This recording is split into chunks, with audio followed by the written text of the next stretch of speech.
Di negara Indonesia ini, koruptor sangatlah dirajai dan dihormati oleh sistem dan hukum Indonesia. Mereka bebas berkeliaran keluar masuk penjara tanpa perlu dituntut. Bahkan mereka hidup mewah di penjara dengan wanita simpanannya. Tahanan koruptor dia punya saluran 911. Tuh. Jadi kalau ada problem di selnya, dia bisa telepon Kalapas, Kalapas datang. Contoh problem misalnya kayak AC rusak. AC rusak. Kasur kurang empuk. Kulkas 2 pintu. Ada kulkas. Ada. Jadi AC-nya itu Enak AC kan? dorong. Enak kan? AC dorong. Kalau ada sidak umpetin.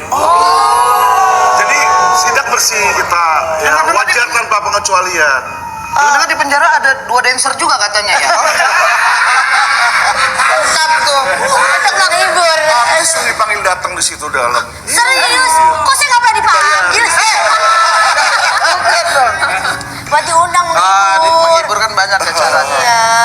Begitu patut pada orang korupsi terus ya. Pas masuk enak juga Iya. ternyata. Duitnya dapet ya. Fasilitasnya dapet. Makanya korupsi dong. Karena mereka punya uang banyak, meskipun hasil merampok kas negara. Dengan semua uang itu mereka bisa sogok siapapun dan dengan gelar apapun, karena banyak uang. Meskipun uang haram mereka mana peduli dengan rakyat. Toh hidup di dunia cuma sekali. Kalau bisa maling kenapa harus susah-susah jujur? Toh hukumnya bisa disogok. Yang penting gua kaya raya meskipun harus memiskinkan lu dan negara gua. Itulah prinsip mereka para koruptor. Di sampingnya itu karena hukuman koruptor sangatlah ringan. Ialah hanya sekedar di penjara. Padahal dia adalah pengkhianat negara. Dan di mana-mana pengkhianat negara minimal hukumannya ialah dibunuh, namun tidak dengan di Indonesia yang hanya dihukum dengan penjara. Nah, tentulah koruptor tidak akan pernah hilang. Bahkan selalu bertambah banyak. Lalu hukuman apa yang efektif bagi koruptor? Agar koruptor menjadi berkurang dan tidak pernah ada lagi. Di berbagai negara maju hukuman koruptor hanyalah dibunuh karena telah berkhianat kepada negara.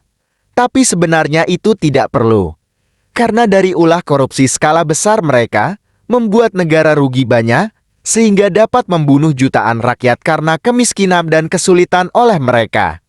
Dan semestinya rakyat mendapatkan fasilitas layak dari negara namun itu selalu tidak terjadi. Maka satu nyawa mereka tidak sebanding dengan kerugian yang mereka sebabkan. Sedangkan di penjara pun, membuat peluang sogok menyogok ke.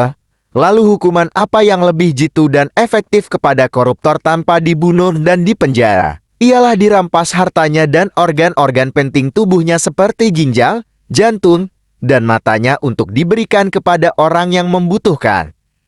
Setelah itu biarkanlah mereka hidup damai tanpa organ penting itu. Itu adalah hukuman yang adil bagi koruptor sebagaimana mereka merampok keuangan negara dan merusak sistemnya. Maka sebagai pemerintah yang berakal kami rampok balik mereka sekeras-kerasnya. Lalu bagaimana jika mereka kabur dan bagaimana dengan keluarga mereka? Apakah keluarga mereka juga perlu dihukum? Tentu prinsip yang tepat ialah kesalahan orang tua bukanlah kesalahan anaknya. Begitu sebaliknya. Maka tujuannya ialah agar si bapak tersangka koruptor inilah yang harus dimutilasi dan dirampas seluruh hartanya, bukan menghukum keluarganya yang tak bersalah, kecuali mereka bersengkongkol. Namun jika tersangka kabur bisa kita tahan anak istri dan keluarganya, sampai terjadi anak membunuh bapaknya, yang koruptor.